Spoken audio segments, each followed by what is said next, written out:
সবাইকে শুভেচ্ছা। প্রিয়জন, কথা বলবো নতুন একটি উপন্যাস নিয়ে। আমার লেখা ৬০তম উপন্যাস। দীর্ঘদিন ধরে আমি লিখছি, শূন্য থেকে শুরু করেছিলাম।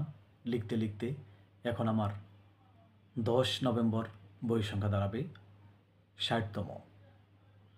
আমার এই ৬০তম বইটির নাম আমার হৃদয়ে তুমি। ১০ নভেম্বর বাংলা বাজারের আয়মান প্রকাশন থেকে বইটি প্রকাশ হতে যাচ্ছে। রকমারিতে অর্ডার দিয়ে বাংলাদেশের যে কোনো প্রান্ত থেকে আমার হৃদয়ে তুমি ভালোবাসার এই উপন্যাসটি সংগ্রহ করা সম্ভব। এছাড়া ধীরে ধীরে বাংলা বাজার, সেই সঙ্গে বাংলাদেশের বিভাগীয় শহরের বড় বড় বইয়ের দোকানগুলো কিংবা জেলা শহরের বইয়ের দোকানগুলো থেকে আমার হৃদয়ে তুমি বইটি কেনা সম্ভব। রকমারি ছাড়াও আরও বেশ কয়েকটি অনলাইন থেকে বইটি কেনা যাবে। ধীরে ধীরে আমরা আপনাদেরকে জানিয়ে দেব।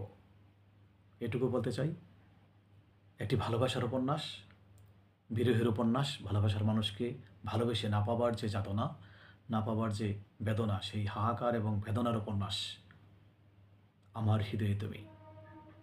১০ নভেম্বর প্রকাশ হচ্ছে আয়মান প্রকাশন থেকে। আসুন আমরা বই পড়ি, বইয়ের সঙ্গে থাকি। সবাইকে ধন্যবাদ।